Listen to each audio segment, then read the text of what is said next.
भजनलाल जी थोते भाषण देने से कुछ नहीं होगा। आप बताओ, हमने 14,000 करोड़ किसानों के कर्जा माफ किया था। किसी का 10,000 हुआ, किसी का 50,000 हुआ, किसी का 1 लाख हुआ, किसी का 2 लाख हुआ, किसी का 2 रुपया हुआ, किसी का 5 रुपए हुआ। आपने एक किया हो तो बता दो, एक रुपए का अगर कोई ऋण माफ किया हो तो बता दो। हमने 25 लाख का इलाज फ्री किया था, सब प्राइवेट हॉस्पिटल हो चाहे सरकारी में। हमने गरीब का इलाज 25 लाख रुपए तक का फ्री करने का काम किया था। अब तो 2500 रुपए का भी इलाज फ्री नहीं हो रहा, 2500 रुपए। हमने 12,000 किसान के बिजली के कनेक्शन के, कृषि कनेक्शन के माफ किए थे। आपने 12 रुपए उसमें बढ़ा दिए तो मुझे बता दो। हमने 150 यूनिट हर घर की बिजली, घरेलू बिजली माफ की थी।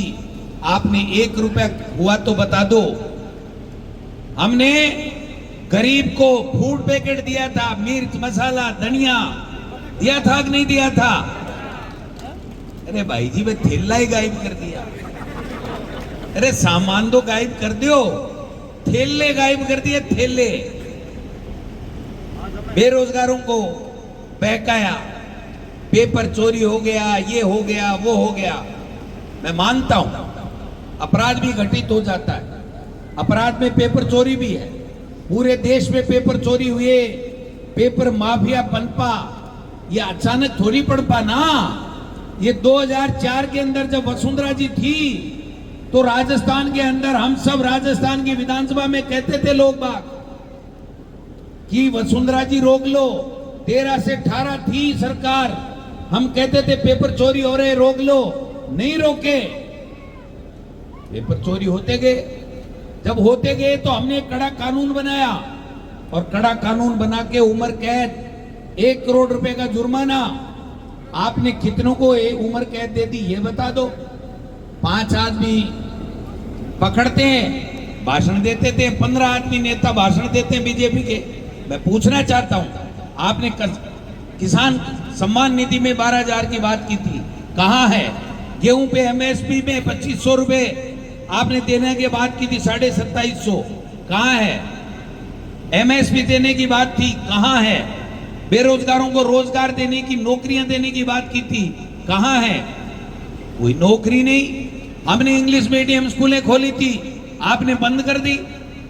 ये दिलावर जी के रोजाना भाषण देखो, आंख बीच के भाषण ठोकता है, न सामने देखता, न पीछे देखता, न दाएं देखता, न बाएं देखता।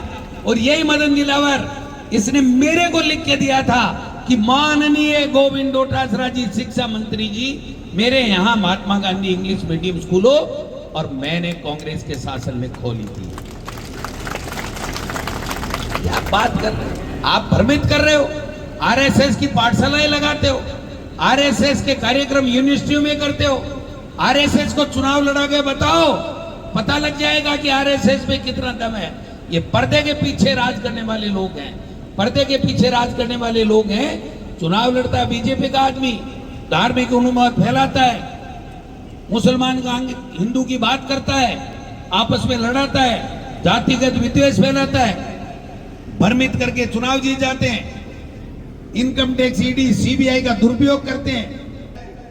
चुनाव कब होंगे मुख्यमंत्री जी, ये मुरली वाला ही जाने। अरे मुरली वाले ने तो आपको यहां पर बैठा दिया, कृपा होगी, लेकिन आप चुनाव तो कराओ। कोई चुनाव नहीं है। और मैं आपको कह के जा रहा हूं, पंचायत राज और नगर निकाय के जिस दिन चुनाव करा लेंगे, जल्दी करा लेंगे तो ये पर्ची जल्दी बदल जाएगी।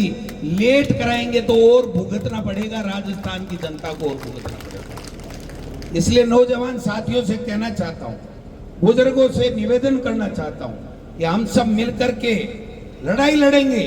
राजस्थान की विधानसभा में टीकाराम जूली साहब के नेतृत्व में सड़क और सदन पे आप और हम सब मिलकर के, और आप 1 और 1 11 हो गए। साले मोहम्मद जी और रूपाराम जी 1 और 1 11 हो गए। अब इस जैसलमेर की धरती पे भारतीय जनता पार्टी का सुपड़ा साफ होगा, और ये शुरुआत यहां से होगी, ये शुरुआत पूरे राजस्थान के अंदर जाएगी, ये मैं कहना चाहता हूं।